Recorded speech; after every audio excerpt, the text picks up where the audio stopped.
Thomas Paine once said, government, even in its best state, is but a necessary evil in its worst state and an intolerable one. Keep this in mind as we discuss today with one of our guests the current state of the collapsing Australia before our eyes and what does it mean for the future geopolitical landscape in that part of the world. My name is Dr. David Oualaalou. And my name is Dr. Ross Stewart. And you are watching Geopolitics in Conflict. We'd like to take this opportunity to thank you for watching. We'd like to thank you for subscribing. And if you've not already subscribed, help us inch closer and closer to our 70 million subscriber goal. Indeed, Ross. We're at 40,000 right now. Yeah. And for those who have not checked out our membership yet, please go to geopoliticsinconflict.com and check it out to see what we offer on that membership. As a matter of fact, we do have our next presentation coming up this coming Friday. I believe, oh, good. About world order. So without further ado, let's get on. Our guest today is Robbie Barwick, and he's here by your popular demand. Indeed. Our viewers been asking for him by name. So we're going to let Robbie introduce himself. Why don't you introduce yourself, Robbie? Your claim to fame. Jump into the conversation. Thanks, gentlemen. I'm the research director of a political party in Australia called the Australian Citizens Party. We're one of the smaller parties, but we've been going for 33 years. Our issue that sets us apart is our views on the economy, where we feel we didn't drink the Kool-Aid of the last 30 years. The economy was going so well, we could see our economy being dismantled in front of our eyes. And meanwhile, the media and the whole world is saying, oh, how great's the Australian economy? No, what we became was a glorified quarry and a financial services center, a casino, where we used to be a manufacturing powerhouse. So we've been fighting that. And in fighting that, we've been coming up against the vested interests nationally and internationally that have profited from this dismantling of the economy. And that's the international banking mafia, right? Wall Street, City of London, etc. And that has brought us also to this question of geopolitics, because economics actually, in our view, actually drives geopolitics. And so for quite a while recently, we have been very focused on campaigning against Australia's role in the Anglo-American alliance, which we believe is pushing the world towards a dangerous world war.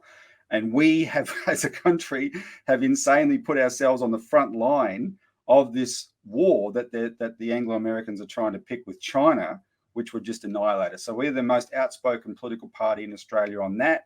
And people who are familiar with our work will recognize those themes. That's what we talk about on our show, in our publications all the time, because very few people are, and hardly anyone is being as outspoken as us. So that's who the Citizens Party are. That's who I am. And thanks for having me on your show today. Well, great. One of the things we can expect is we will have a lot of Australian viewers. Anytime it's Australia in our title, we get flooded with people from Australia who thank us for giving them information they can't get otherwise. I'm going, really?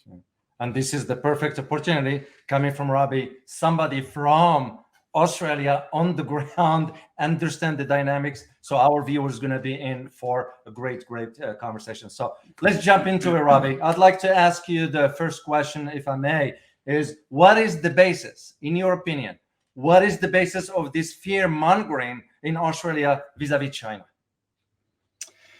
Well, a former prime minister who passed away in 2015, Malcolm Fraser, the year before wrote a book called Dangerous Allies.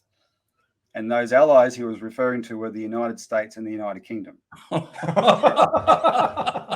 He had been prime minister at the height of the second hot phase of the Cold War, 75 to 83, right? So he had seen how dangerous the world can be. He was the Minister for War who committed Australian troops to Vietnam. He was a Cold War warrior in his day.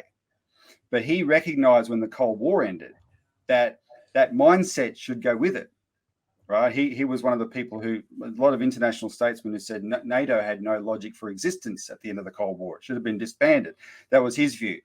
Wow. But he saw that our allies were dominated by a war faction that wanted permanent war at all costs. And that's why he called them dangerous allies. And his comment on Australia in that book was, it is time Australia grew up and finally become independent, because we never have been. We spent our whole history dependent on the United Kingdom, and then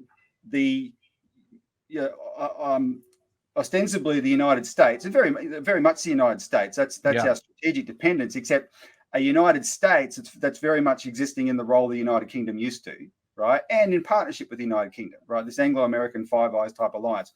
We are dependent on those in foreign policy. We have no independence. Now, he represented a generation that, the fact he could say that, despite that strategic dependence, they had a sense of aspiring at least to independence and to a certain amount of self-respect as a country. We should make independent decisions for ourselves. His generation is gone. There's another former Prime Minister, Paul Keating, who is the only outspoken person left, and he's a bit younger than Fraser was. But he reflects that older generation. The current generation of politicians have lost any sense of strategic aspiration for independence. As the United States and the United Kingdom have lurched into this 20-year era of regime change aggression, we have been there with them the whole way. And then when they turned around to pick a fight with the ultimate enemy, China, we have been taken over by a faction, by the same faction in Australia, allied with the worst of them in the United States, the United Kingdom, who have decided we should take the lead at our expense. I mean, we are losing markets. Our economy is in serious trouble, but they've whipped up the public through so much disinformation over the last 5 or 6 years. The public think it's actually a popular thing to pick a fight with China. It blows my mind, right? When I'm talking forcefully as I do, I'm actually trying to address that in the minds of the public, because if we could at least get them to see it differently, then the politicians won't have that popular motivation. But we have they ran this operation on the country. The public's on side, totally prejudiced against China. It's popular for the politicians to do it. We're going into an election now where the sitting government has decided they're going to make war with China an election issue. Where the country going to stand up against China? And it's just very, very dangerous. But it's because of this international operation that this faction is running Australia now are completely a part of.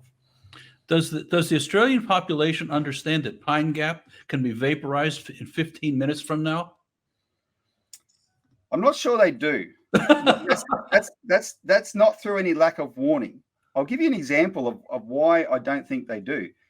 In the last few months, and maybe once last year, Chinese spokesmen, Chinese media have issued what have been interpreted here as threats. They haven't been threats. Multiple Chinese people from China, including the Global Times, etc., have said, if Australia goes to war with China, there will be a counterattack. And that counterattack, if it's a nuclear war, you will be a nuclear target. Now, that's not a threat. That's a statement of fact. Right. If you pick a war with us and it goes nuclear, you will be a target. I don't know how many times they have to tell us. The media act all shocked as if, China's threatening us. China's threatening us. No, we put out an issue of our New Citizen newspaper in 2012, which is actually how I got to know the former Prime Minister, Malcolm Fraser, because he was issuing the same warnings then that we are setting up a nuclear war. We did the map of Pine Gap and all the other bases around Australia that all the experts know have always been a target, whether of the Chinese or the Russians, because in a nuclear exchange, Pine Gap is not just a listening post, it's a guidance installation. And it will necessarily be a target of a counterattack. The experts know that. The public acts shocked that the people we want to be our adversaries are pointing out, well, yeah, bombs are going to come your way. And with that hypersonic missile that the Chinese have, it's only 15 minutes. I mean, and speaking of buying up, it's as one who worked in Washington D.C., so I was a little bit sort of shall we say, access to certain information.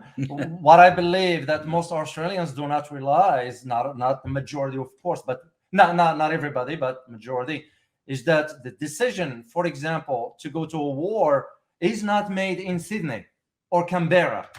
The decision is made in Washington. Yeah. And this leads me to ask the question, are Australians on board with this new AUKUS, the military alliance?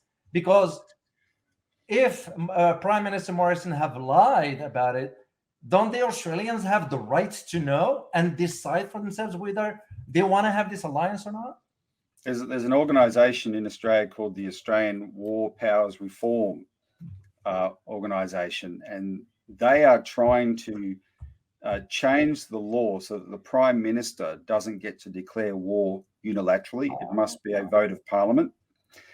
Because as this is talked about more, people are realising that this Prime Minister, assisted by our current Defence Minister, Peter Dutton, who is one of the most sinister politicians in Australian history, and they are absolutely determined, we're using the term khaki election. They want to make this a khaki election. That means because they have no credibility on any other matter, including the economy, the one thing they're hoping to tap into to get themselves re-elected is the prejudice and fear of China, and therefore the perceived strength of being tough on China, right? But of course, that has consequences. That's dangerous because it shifts us closer.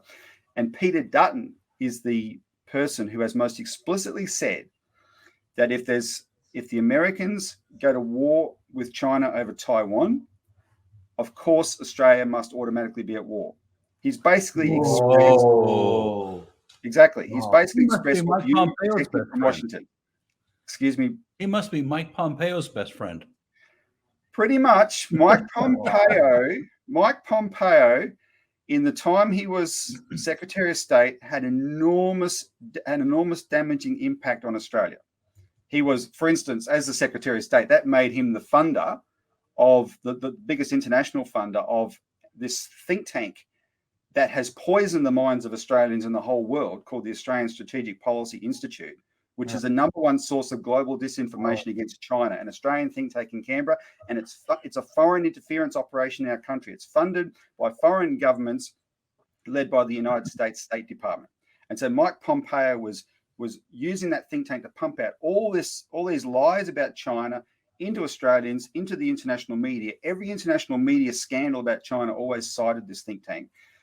He would come in and demand the Australian government change policy. For instance, one of our states, Victoria, had a trade deal with China. I'm in Victoria, by the way. We had a trade deal with China to participate in the Belt and Road. Yeah. Now, our states are older than the federal government. They've always had separate trade deals with countries. That's been their prerogative. Mike Pompeo said to our government, you cut off that deal. He was ordering the federal government to override the state government. You cut off that deal or we will cut off intelligence sharing with you. And bang, the law passed like that. That deal's now been overridden. That's what Mike Pompeo did. And the current crop of political leaders federally, led by Dutton, he's the worst of them, and Morrison, they have spent the last 4 years dancing that tune. Now, while there's baby steps, I would say, in Washington under Biden appears sometimes to be inching back ever so slightly from the brink. Dutton has continued with the Mike Pompeo script, and it's just getting more and more dangerous. We're going further and further out on the limb at expense to our security. He is the greatest risk to national security in Australia and expense to our economy. A real question for you, and something that I heard you report on that happened in 1971. You know what I'm referring to?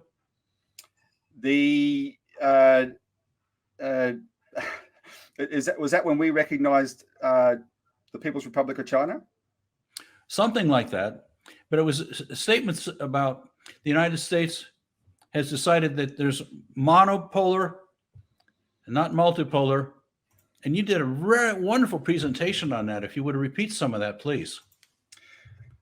There was an internal Foreign Affairs Department memo in Australia, which came to my attention because one of the diplomats who is now retired from the Foreign Affairs Department, who was our former ambassador to Iran and former deputy ambassador to Beijing, John Lander. He retired in the late 90s, but he has recently become very active as a former diplomat, knowing how diplomacy works and being very alarmed at how dangerous this China relationship has become. And he actually has a lot to do with China. So he reached out to me, we communicated, and he wrote some articles that were very insightful, including this fact that the Foreign Affairs Department penned a memo, or some people in the Foreign Affairs Department in 1971 penned this memo, and it was in the context of, all the big changes to, vis-a-vis China, right? Shifting the recognition from Taiwan to China, etc. All those things were happening, but also the Vietnam War was still underway, right? And it was 4 years before the CIA and MI6 definitely played a role in the overthrow of our government, the Whitlam government, right? Those were between the CIA and MI6 and the palace, Buckingham Palace. They snuffed out a democratic Australian government because it was going against this Anglo-American strategic push around the world, right? And exercising some of this independence that we've seldom ever had. And in that memo, they pointed out that our relationship with the United States, which we regard as the source of our security, was actually the greatest source of our insecurity. It is exposing us to the dangers of its own actions in our region. The Vietnam War being one of them, etc., and where all that was going. There was a period of time there, gentlemen, in the 70s, where there was a growing sense that we need to be independent, and it did culminate in the Whitlam government. And none of these governments are perfect, but this question of, I think foreign affairs you can have lots of internal domestic debates about what politics and economics should be, but foreign affairs comes down to, a pretty simple question. Are you independent or not? Yeah. Are you making your own decisions or not? And there was a growing sense that we weren't, and the people that tried to fight back against that had some success. The Whitlam government got elected, but then very much snuffed out. And over the subsequent decades, that internal those internal moves to try and balance things somewhat, seem to have completely disappeared from the government. Well, I won't say completely. There's been sometimes there's some interesting little signs, and you think, okay, is there a spark of independence left in the system there that might be behind that? And I get some information delivered to me sometimes that indicate that may be the case, but most of the time, no. We're very much, well, I'll put it really crudely.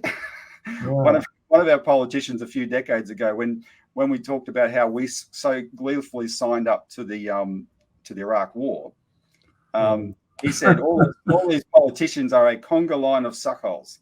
That's basically what he said. That's their attitude towards the United States, United Kingdom.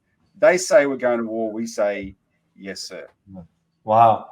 But where is the like Australian people? I mean, what do they think? Where do they stand? I mean, it's the worst part of it. We don't hear anything, Robbie. We don't read anything about where Australian people, not the government. We know the government is lying, but the Australian people, where do they stand on the issues? Well, I think I can afford to be a little bit slightly judgmental on my fellow Australian. I think the Australian people have deluded themselves a lot. We have a certain reputation around the world. True. We like having that reputation. We're a laid-back country, etc. We think everyone loves us.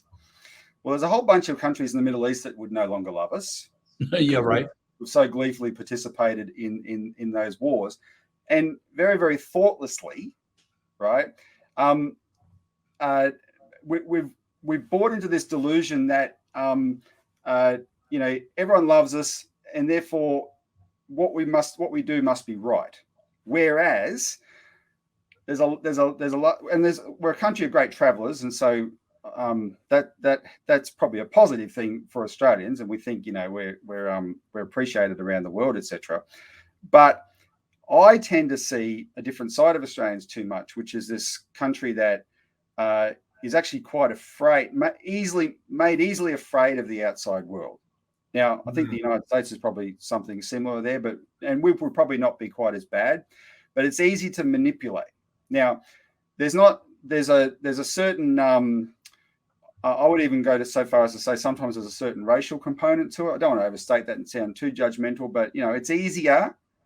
But one of the difficult things with China I found is that the same people who would see through the lies about Russia find it harder to see through the same types of lies from the same people about China. Huh. And when I see that, I think there just must be a racial component, because for 150 years, the fear of being a white country in an Asian region, a long way away from mummy, the Great Britain, that fear has been played on. The China, we had gold rushes that attracted a lot of people to Australia, and of course the Chinese came in droves, and they've been demonized in this country for 170 years. There were massacres in the 1850s of Chinese people in Australia, purely out of racial fear. They called it the Yellow Peril, right? The Chinese invasion. Yellow Peril. And that gets played on explicitly today. Now, I'll give you two examples of how the Australian public went from, for 15 years, from 2001 onwards, the Australian public was easily manipulated against Muslims. Right? It was Muslims that were the target of everyone's fear because of terrorism and the war on terror, etc.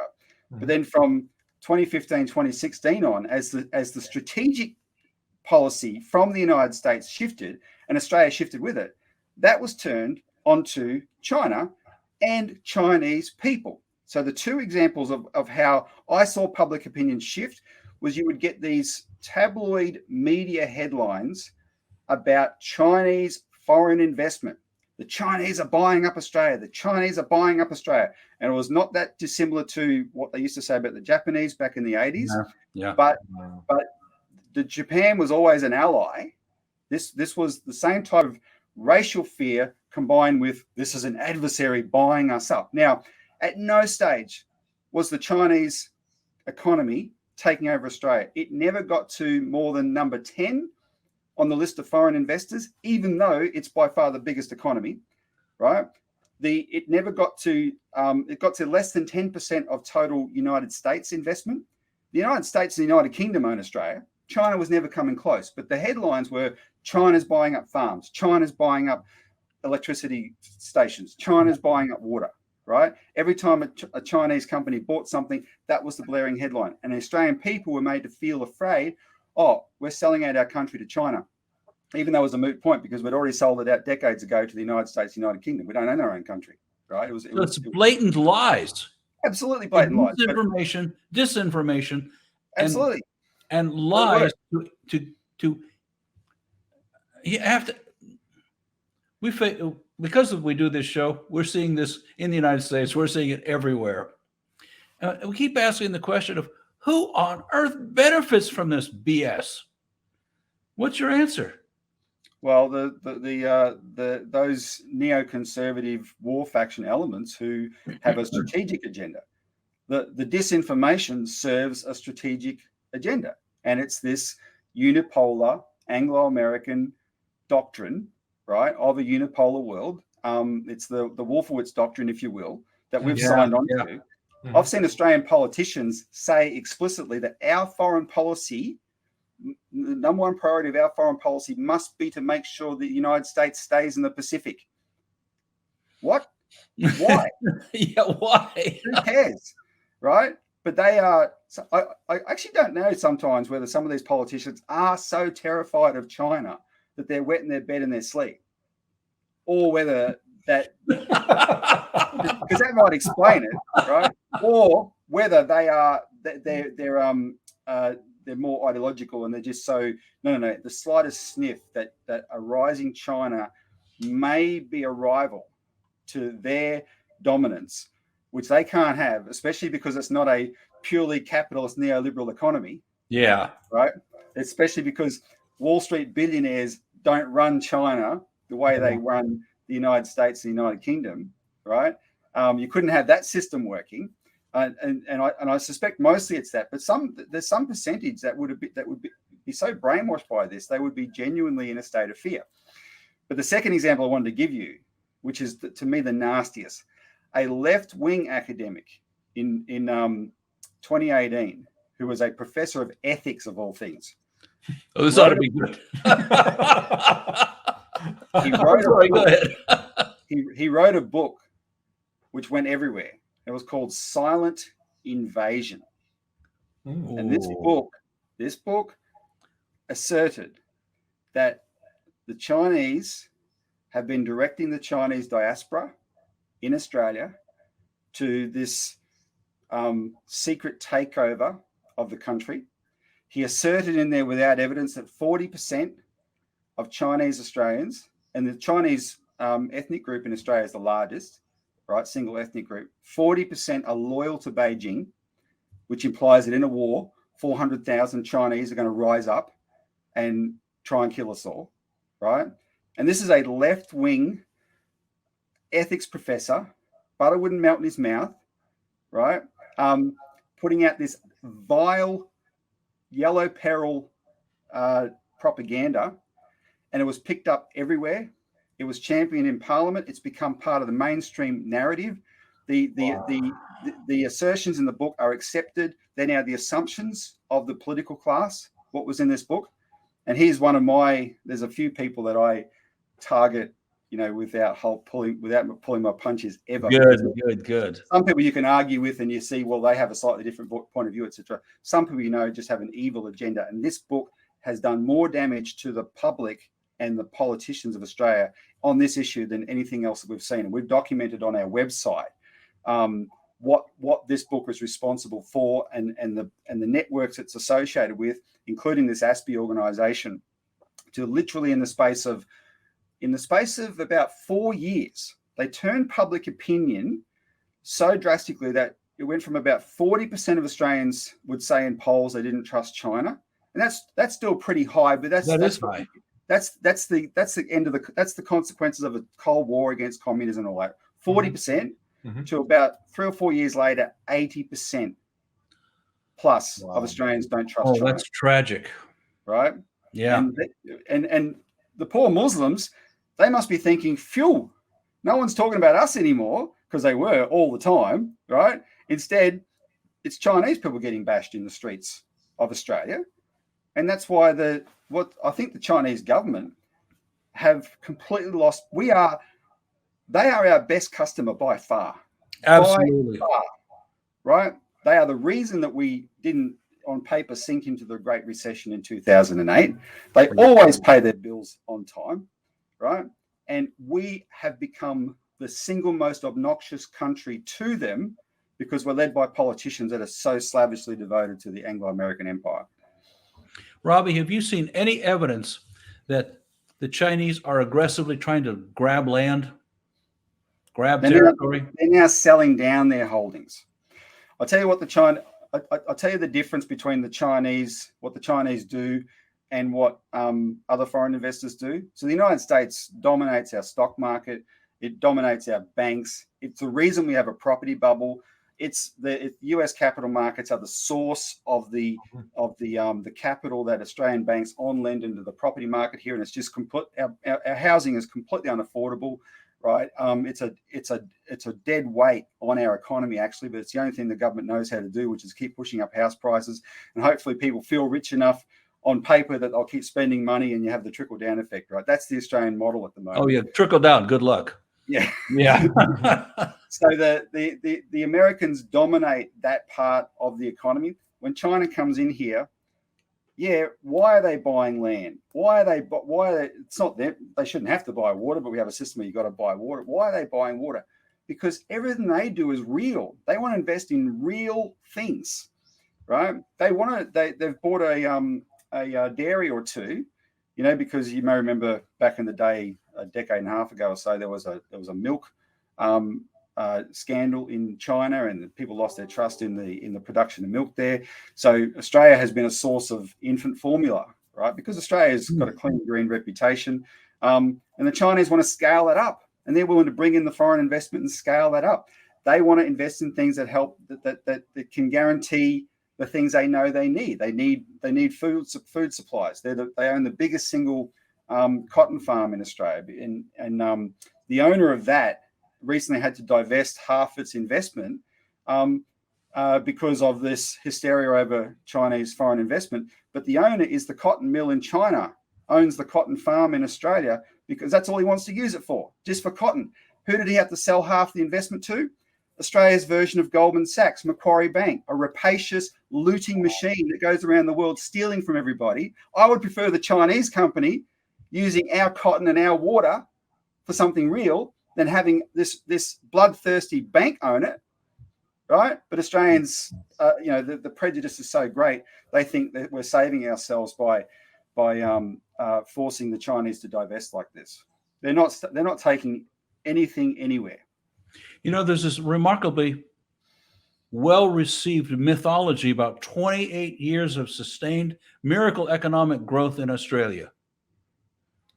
You have any thoughts on that? I know you've got a lot to say about this.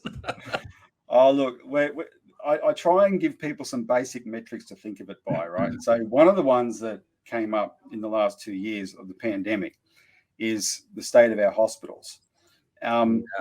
Because it's a health crisis. Okay, that's your front line, your hospitals. In 1980, we had almost double the number of hospital beds per thousand than we have today. And the United States is similar, and most Western countries are similar. But in Australia, I say to people, look, if we had this 28 years of uninterrupted economic growth, and therefore are supposedly the richest country in the world, wouldn't we have provided more hospital beds rather than less, right? And the fact is, we shut those beds because we couldn't afford it. Every year there's a fight over the budget in the state and federal budgets over real things. Can we afford hospitals? Can we afford schools? But we're supposedly the richest country in the world. None of it was true. What we had was a manufacturing economy that was a real powerhouse. It was the legacy of what we had to do in World War II to support the war effort. When Douglas MacArthur arrived in Australia in 1942, he says his greatest shock of the whole war was arriving here, because our Prime Minister had requested him and Roosevelt deployed him here, and this is where the fight back started. Arriving here and seeing how unprepared Australia was for war. We were more agrarian in those days. Now we had some good capacity, but it was about scaling it up. And in the space of 3 years, we scaled it up miraculously. We became a miracle manufacturing economy. We were the third country. We had one of the first computers back in the days when a computer was a whole warehouse, right? In the 50s, we were the third country in the world to launch a satellite into space from its own territory, right? Which happened here in Australia in the 1960s. We once had 7 different car manufacturers in Australia servicing a market, which was 10 million people, maybe 10, 15 million people, right? The government really emphasized the car industry because it wasn't just about supplying cars. It was about maintaining a manufacturing capacity and all that machine tools, all those machine tools, et cetera, right? That's what we had. That means good jobs, good money. Exactly. I mean, a rising standard of living. Absolutely. My father, for instance, who's not an economist or anything, he would just reflect what it was like. He in those days, he said, if you didn't like your job, you quit it and you went and walked straight into another one, right? Plenty of work, productive jobs, as a schoolboy in Western Victoria, a little town in Western Victoria, maybe 4,000 people, I got to go and tour the local textile factory because they had a textile factory in the town, and they also had a factory that made tractors in our town, right, which was otherwise in the middle of a rural area. There was manufacturing everywhere. The neoliberals economists came along and revived the liberal economics, 19th century liberal economics of the East India Company, right, which was written by employees of the East India Company, John Stuart Mill, David Ricardo, Thomas Malthus, all these people, the doyens of liberal economics. They were on the payroll of the most rapacious, bloodthirsty looting machine in the history of the world, the British East India Company. Yeah. And they bought into this idea of comparative advantage, right? Australia, forget having manufacturing. We should just focus on what we're good at. And what's that? Well, they had two ideas: resources, because we've got lots of them, and financial services. And the vision was Australia to become, one of the politicians said, the Wall Street of the South, as if the services should be which just moves money around, is any kind of substitute for manufacturing, which actually produces real wealth, right? It's very productive. So that's what we did. And we shut down we aggressively shut it down. We smashed it. And meanwhile, thanks to China, though, our exports of iron ore and coal, etc., just went up and up. And that was great. But in 1970, there was a cabinet submission which illustrated what happens when you just export raw materials. Because what you're actually doing is robbing yourself. You're actually turning yourself into a colony. You're robbing yourself of the real wealth that comes from industry. That someone else is benefiting from that, right? So we have the biggest bauxite mine in the world up in North Queensland, a place called Weipa, and there were people who wanted to have an aluminium industry in Australia. We've got all this bauxite, let's make aluminium. And in this cabinet submission, it showed what the potential was. In $1970, if Australia exported 1 million tons of aluminium, we earned $5 million in $1970. But if we exported 1 million tons of aluminium processed once, we exported $27 million. And if we exported if we processed that into aluminium, or you would say aluminum, we earned $120 million. And if we processed it into products, aluminium products, we earned $600 million. Has anyone noticed that's a big amount of money compared to just huge selling amount the of raw ore? Yeah, we're letting someone else have all that wealth now, right? Well, we know who has it. Well, of course, and it's not their fault, right? Right? China didn't come and steal this from us. I think some of these strategic people who thought about, let's outsource to China. They always assumed China would stay weak, right? And they'd be able to dictate to it. And China never intended to do that. Now we turn around and act as if, I hated Donald Trump's rhetoric in 2016. Oh, China's raped us. Rubbish. China didn't do anything to anybody. We're the ones that outsourced it. But China's no Bangladesh. China's not some little country that you can just kick around, right? And they were always going to do something that was in their interest. We did this to ourselves. And so we're denying ourselves all that income because we're not creating our own wealth. And what happens instead? Our foreign debt soars. So in that same period, Ross, where they say we've had 28 years of uninterrupted growth, our foreign debt has gone from next to nothing to through the roof, right? Australia lives on the largesse of international creditors. And one day that might stop. One day, might. Yeah, really. Well, that was always the argument, Robbie, about this geopolitical shift, including the economic aspects to it, that it's not to the favor of the West. Australia is included. And I believe personally, and this is my personal opinion, and even I wrote about it and extensively, that this shift is not to the favor of the West, because this predominance of it's in Asia, it's not in Europe, it's not in the United States anymore. In other words, the United States doesn't sit at the head of the table, of the geopolitical table, that is, any longer. And they're having a hard time. So to me, when you go about acquiring a new alliances like AUKUS, which is going to trigger now Australia for becoming a nuclear armed, that's just going to turn the equation upside down, not to the favor of Australians, but to their detriment. And that's No, where for I see sure. it going. Do you No, see you see a decline in the quality of life for Australia? Oh, absolutely. You know, the burden, the debt burden the average Australian carries is enormous.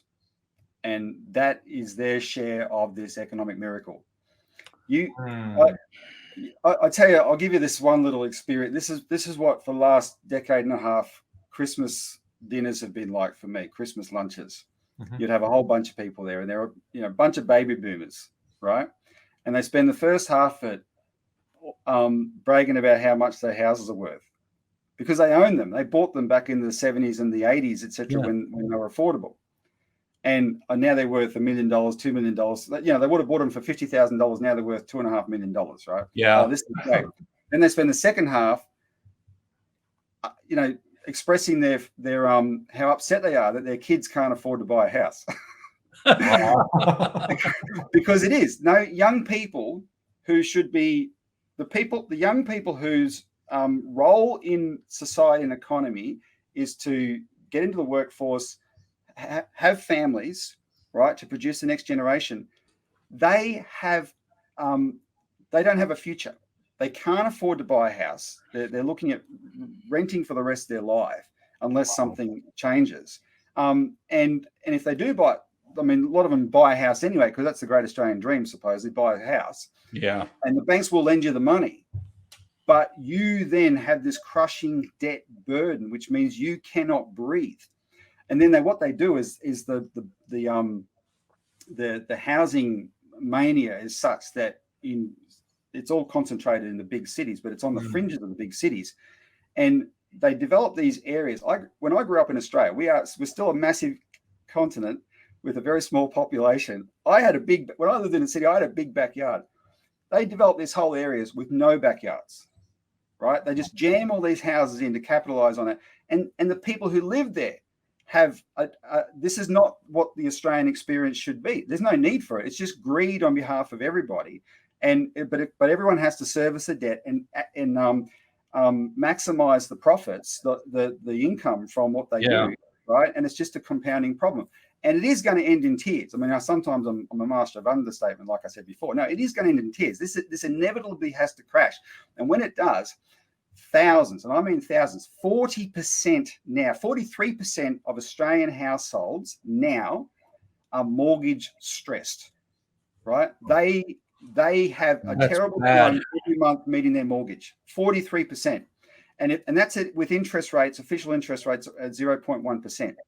And our neighbour, New Zealand, whose banks are owned by our banks, they've just raised interest rates twice. And if they're raising rates because of pressures like inflation, etc., which is real around the world, our central bank won't be able to avoid raising rates. And it won't take much if interest rates start going up for there to be a massive crash of the property bubble, which will crash the banks and crash the entire Australian economy. And that's the sort of Damocles hanging over everyone's head. Most of them probably aren't aware of that. What they are aware of is the crushing burden of servicing their debt every month. From what I'm hearing, the possibility of Australia going back to a manufacturing economy borders on zero. Well, I do think under this government, there's lots of talk about it, but one of the suspicious things about the talk is that most of the politicians talking about it are the ones that want war with China. Yeah. And they're using this Australians being upset that we don't manufacture our stuff to turn that into a cause for attacking China as well. I see China's got all our manufacturing. Well, as I said before, China didn't steal it. It was their own decisions to do that, right? And we had an experience just in the last 12 months that is emblematic of what's wrong with this country when it comes to manufacturing. Our party had a supporter, one of our members, lived a couple of hours north of Melbourne in a city called Shepparton, and Shepparton has a fruit cannery, but he had a factory there that he had made himself, which manufactured face masks for hospitals. And he had kept it alive for decades under all this pressure to outsource to China, where he had insisted on keeping it there. And that's one of the reasons he was a supporter of us, because he was a big champion of manufacturing. When the pandemic hit in 2020, and there was a push, everyone suddenly needed PPE, protective personal equipment. The only factory in Australia manufacturing face masks was our supporters. The one that he'd started. He's in hospital. He's in old age care now, actually, with dementia. He doesn't even know the role he played in preparing Australia for a pandemic. So the government sent in the army, replicated his machines, and scaled up production from like 2 million a year to 60 million a year, right? And that was great. And the big boom up there, and it was massively needed. Now, they're still needed. Everyone's still wearing face masks. What did they do this year?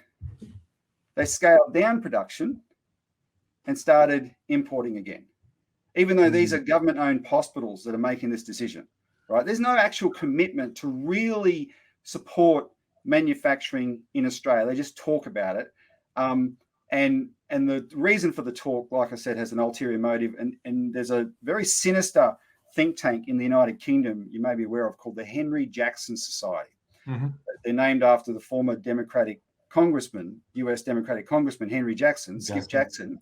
But this is the hardcore neocon nest in the United Kingdom. And since last year, they've been pushing for this global decoupling with China, right? They want us to go back to the old style Cold War, where there is a total gulf between the two sides. But of course, it's almost impossible for that to happen. But nevertheless, that's what they're pushing for it. And so the politicians in Australia that talk about manufacturing, that's their motivation, right? Well, I wouldn't, even if they achieved their decoupling, I would have no faith in them at all that would result in more manufacturing for Australia. We'd just get it from whoever the US and UK tells us to get it from. It's the political convenience, like Absolutely. same what we have here in the US. So. I mean, we could be telling very much the same story. Matter of fact, on some of our shows we do. I like to. You want to go? I want to go the submarine route. You go. I want to go about human rights rep. Oh, let's do. If you've got the time, we got some real hot questions for you. All right. We're looking at this French deal, then it's an American deal, and it's 90 British deal. That's a British deal. And the question is, the total cost of this looks like it's going to be about $90 billion US. You're going, and so the first question, what for? The second question is, do people not realize how much $90 billion is an economy the size of Australia? Yep. Please. No, well, what for? That should be the number one. That should be the beginning and ending question. What for? Right? It's just the idea that we're going to have. Well, the former Prime Minister Paul Keating said it best in a speech at the National Press Club last month. And Paul Keating he has a real way with words. He was very famous as Prime Minister. He could skewer his opponents really well. In his retirement, he hasn't gone back to the national press clubs. A lot of ex-prime ministers seek the glory of staying in the limelight. He hasn't tried to do that. He came out of retirement to go to that press club for the first time in 26 years to talk about this AUKUS deal because of how insane it was. And he said, what we're going to create, what we're going to be left when we eventually get these subs in 40 years' time, by which time all the technology is going to be out of date anyway, what we're going to have is 8 subs, which up against China will be like throwing toothpicks at a mountain. Right? How we could seriously believe that that these subs would guarantee our security is the greatest joke. It's so bizarre, but it's the great lie, right? So it's so big that maybe some people might find it believable. And of course, the government is emphatic that this is what our security must be. Yeah. What in fact it is a deal that our Prime Minister cooked up with the Brits first. They brought in Biden. He didn't even know he couldn't even remember our Prime Minister's name when they announced the fella down under, right?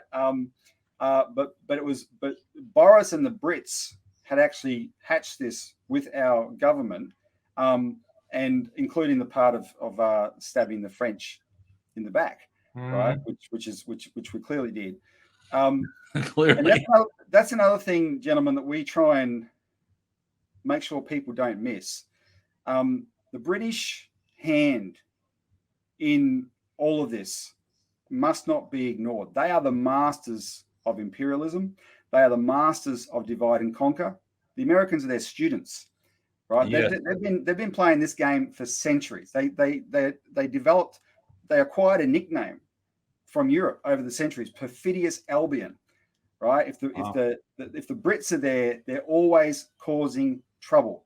On the other side of this door here is my friend who's from Iraq, and he said in Iraq there's a saying: if you come across two men fighting, look for the British. Because they would have started. Oh, that is good. That's a good one. Yeah. It's like I see it like Othello's Shakespeare's Othello, where there's the Americans are Othello and the British are Iago, this smaller evil entity that's constantly in Othello's ear, right, to make him do destructive things. Because remember, your country came into existence fighting a war of revolution against this empire, beat them, developed the constitutional republic, became a model for the whole world. But most of what we've had since World War II is just British imperialism on a massive scale, and the Brits have been right there, and the Iraq War was sort of like the high watermark of that, and it's continued. So the Brits hatched this, and what it does is it immediately makes our part of the world more dangerous. Like, there's no security here. The Malaysians said, Mahathir, right, who's still got his marbles at 90, he should be the Prime Minister, the President of America, I reckon. He can show your 70-year-olds what a 90-year-old can do. But he said, you have just upset the balance. You've made the country, this region, more dangerous because you've injected the nuclear element that wasn't here before, right? And it's not rocket science. We say, there's no nuclear bombs on them. It's just a nuclear reactor. But are we going to let them come and inspect that? Not in a million years. And they're supposed to take our word for it. We're the country that is allied with the two countries who have lied their way into wars for decades, right? That's what, I sometimes think as an Australian, when you look at the whole world, not just our Anglosphere world, which we tend to be have dominating our head, you look at the whole world. What does the whole world really think when they see the countries that are supposedly dangerous, China and Russia, and the countries that are supposedly the goodies, England, America, Australia, etc.? We're the ones who tell lies to start wars that kill millions of people, right? What's an objective analysis do? And we expect the countries in our region to say, oh, yeah, we trust you, good old Aussies. We'll accept that you've got these 8 nuclear subs that have just got nuclear reactors on them and there's no weapons. No trouble. The world doesn't work that way, as you know. And that's what we've done. And unfortunately, actually, there's a lot of criticism in Australia about the specifics of this deal. And I apologize for that. No, let it be. That's perfect. That's fine. That's perfect. That's my Woody Woodpecker text message, so I don't forget them. But I should have. No worries. There is a lot of criticism, and one of the things that happened at the G7 just before this last Copenhagen climate change conference was that President Macron of France, who, he's been to Australia recently and was always very friendly to Australia, etc. He explicitly, not implicitly, explicitly called our Prime Minister a liar. I saw it. Right. And yes. And that has actually done him domestic damage. I don't think they can spin it the way that the Americans spun French reluctance to join the Iraq War, right? And they turned all the slanders of cheese-eating surrender monkeys and freedom fries and all that sort of stuff, and the French were on the outer for a while. That sort of thing doesn't work as well here. It's actually done, the fact that a serious world leader like Macron would look at our Prime Minister and say, you are a liar, has done him real damage. And so there's a sizable section of the community that are looking at this AUKUS deal and going, what on earth have we done?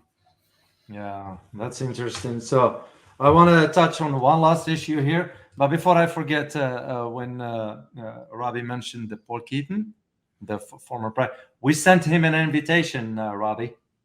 We extended an invitation for Paul Keaton. So we're waiting to hear from him. Please pursue that. Good luck. Yeah, we'd love to have him on the show. As a matter of fact, some of our viewers were asking if we could reach out to Paul Keaton, and I said we'd be happy to do so, and we extend an invitation. So I'd like to just touch one last issue for me. Ross, I'm sure he has some other issues, but he wants to talk about.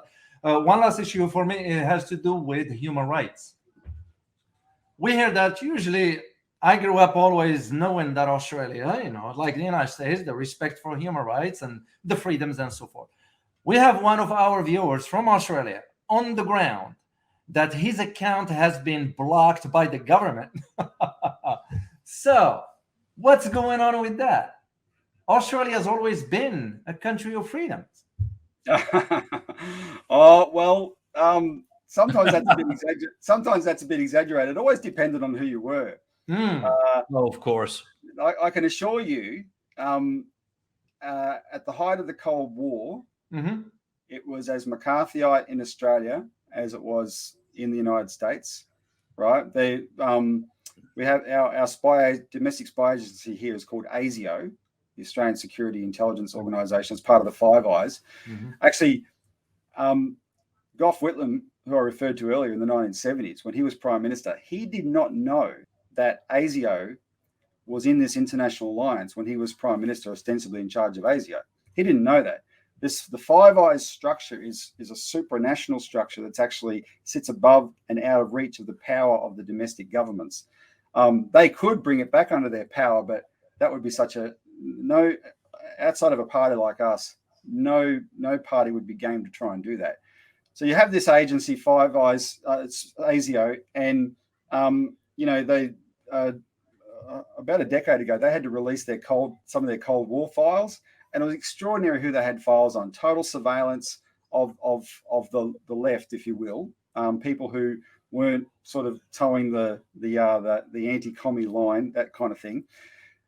In the last 20 years, your friend might be talking about what's happened in the last 2 years, which is just off the charts crazy. But in the last 20 years, if you were certain sections of the Australian population, you felt the real force of authoritarianism in Australia, right? The counter-terror, our version of the Homeland Security Act was a series of bills passed in the wake of 9/11 in 2001. Our organisation led the fight against them because they just shredded civil liberties in the name of fighting terrorism. But of course, the laws themselves they say terrorism, they never say Muslim. I think most Australians assumed, that's just for the Muslims, right? No, these are laws that give the government extraordinary powers to detain people without charge, secret trials, lock up journalists. They're on the books. They're there to be used.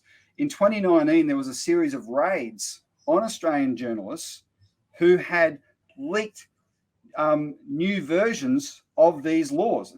Peter Dutton, who's now the Defence Minister, was our version of Homeland Security Minister, Home Affairs Minister then, and his office was directing these raids on journalists, and it was shocking people. I saw one politician tell this story in Parliament, how after the raids, suddenly all the because politicians have all these journalists on their phone, they know hundreds of journalists around the political system. He said suddenly they're all using Signal instead of the phone to avoid being having their phones tapped. And what I found extraordinary about that is the journalists weren't writing about it. Right? They were towing the line, but they knew themselves that they had to take extra precautions. We have two secret trials underway in Canberra right now to do with one was to do with an ASIS, a version of our MI6 officer who had exposed Australia wiretapping the East Timor embassy. And when he exposed that, because we were trying to steal their oil, when he exposed that, he's now facing a secret trial. There's another person facing a secret trial. Nobody knows who he is or what the trial's about. He's the man in the iron mask. We just know there's a secret trial underway in Canberra. The only reason it exists is because journalists in Canberra were coming out of one courtroom in the court building, and they saw a closed door and they saw something going on behind that closed door, and they asked what's going on in there. And that led to the revelation there's a secret trial involving another intelligence officer who's been charged completely secretly in Australia. And these are these great democratic values that we're willing to go to war to fight for. Yeah, right. Oh. That's sad. If you're a Muslim in the Muslim areas of places like Sydney, etc., you're subjected to regular raids by ASIO, by the and a lot of them just provocation raids, trying to set something up. And don't get me started on refugees, right? I'll give you here's one way to think about it. If any of this Uyghur genocide rubbish was true, and there were a flood of Uyghur refugees leaving Xinjiang, which there isn't, right? But if there were a flood of them leaving Xinjiang, and they happen to come to Australia by boat because they've heard Australian politicians in the parliament are up there championing them and saying how they're victims of genocide and we should be fighting for them. If they got to Australia, if their boats made it all the way here, those same politicians championing them in the parliament would round them up and lock them up on islands in concentration camps called Nauru and Manus Island indefinitely. They would never be allowed to leave because our policy is anyone who comes to Australia by boat is indefinitely detained and they lose all their rights thereafter. Wow. That's how we treat people in this country. So there's been a lot of craziness in this latter period related to the pandemic, and a lot of displays of authoritarianism. I'm shocked, to be honest, that a lot of the general public are so shocked because all the signs have been there. They've been building. We have become very much a police state in this country, and we have nothing to accuse the Chinese of. People in glass houses should not throw stones. At least the Chinese, whatever measures they take, and I know in Xinjiang it's definitely to do with terrorism, right? That was the motivating factor. Yeah. They had to provide security. They are uplifting their population economically, genuinely so. Our government does what it does, like the United States government, etc., because it is looking for control, more and more control, as the economy crumbles. And they're fearing, at a certain point, the population will break and there will be a mass uprising and you'll have grave insecurity. They're not doing anything to actually change the economy so they can improve people's lives. Yeah. Right? Instead, they're resorting to these police state measures. That's true. Robbie, we have a large population in Australia and the whole Southeast Asia that follow us several times a week. Do you have a short message that you would give these people to really summarize your position? Well, we have a slogan, our party, on foreign policy. We have a foreign policy slogan. It's foreign policy and economics. It's called Peace Through Economic Development. Oh, I like the title. I don't know if it's any good enough, but what a good name. Concept, Robbie. We believe the world can find a basis for peace, which is cooperating on mutually beneficial economic development, right? Belt and Road, to us, is an amazingly positive project. There's no reason to fear it. Right. We've been invited to participate in it, as has the United States. Imagine if the United States did not have this Wolfowitz doctrine and instead this idea that there has to be a number one and we have to be it. Imagine if they actually accepted, no, other countries will rise. There's no point fearing that. Look for ways to cooperate, etc., respect each other's differences and whatnot. But if America participated in Belt and Road, then it could be any suspicions people have. The American participation could be the counterbalance for that. They could keep an eye on Chinese projects, etc., and everyone can be satisfied. Okay, this is working. This is genuinely being done for the benefit of everybody, and we could have an investment process globally, such as the Chinese have enjoyed in the last 3 or 4 decades, and the consequences of that globally raise the living standards of Asia, raise the living standards of Africa, get back to Australia and having real living standards, right? Real economic wealth. People would love the results of that so much they'd never want to think about war again. Right? That's the problem with war. It really demoralizes people, and if you taste the alternative, if you're allowed to, if you have a gap where there is peace for a while, why would you go back to war? And so what I say to people in the region in Southeast Asia, be aware that organizations like us exist in Australia. We're not the Australian government's rhetoric fears you. We don't fear you, right? We want to cooperate. So be patient, be a little bit long suffering. Look for the hand of friendship, that will eventually be extended from this country. And I say to my fellow Australians, don't fear the world. Identify who your real enemy is, and it's not the outside other that you're being told always is a threat to you. It's this political class with their foreign allies in the United States, United Kingdom, right, that are manipulating us, in order to maintain their position in power. But when they're in power, what do they do for us? Nothing. You know that. Yeah. Right. So see through their lies. That's what people see. Australians get that the political class don't do anything for us, but then they swallow their lies too easily when the political class blame the Chinese or whatever. Right. Mm-hmm. See through their lies and help us turn this around. Get involved. How can people get in touch with you? How can they follow what you're doing? Give us contact information. Okay. So on the internet, our website is citizensparty.org.au. www.citizensparty.org.au. We are the Citizens Party, Australian Citizens Party on Facebook. We are the @Citizens Party AU on Twitter. You can follow me on Twitter at Robbie Barwick. On Twitter, it's just @Robbie Barwick, the name you can see on the screen there. And if you're in Australia, feel free to, if you want to call someone in our office here, we have a toll-free number, 1-800-636-432. You can call that and ask for information to be sent to you. Please do get in touch.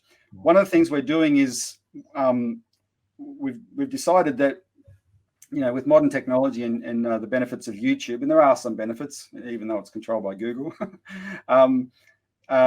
you can use Google or YouTube advertising to great effect. So we raise money to make these little ads on our topics that people in Australian audiences can watch when at the beginning of their YouTube videos.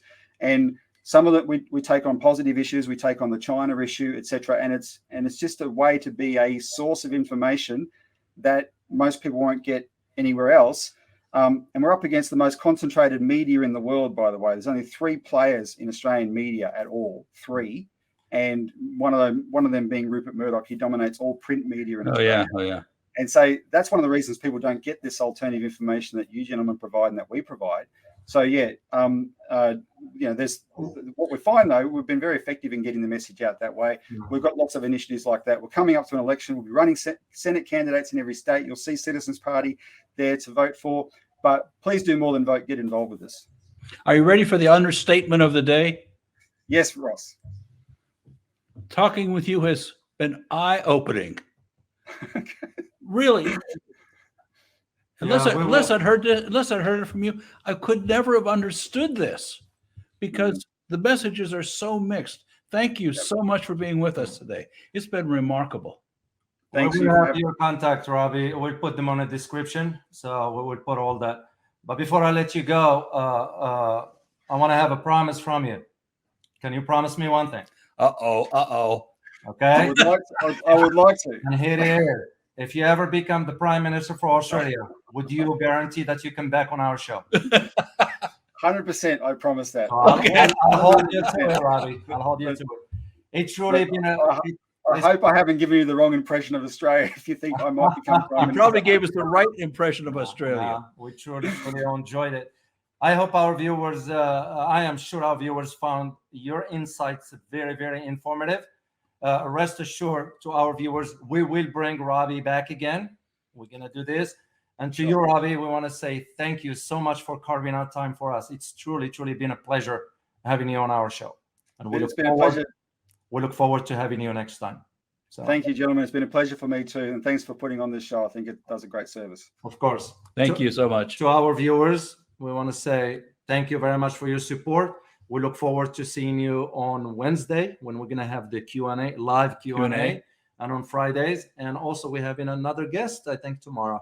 Really? So, yes, we do. So we look forward to seeing you. And as always, stay informed. Till next time. Bye-bye.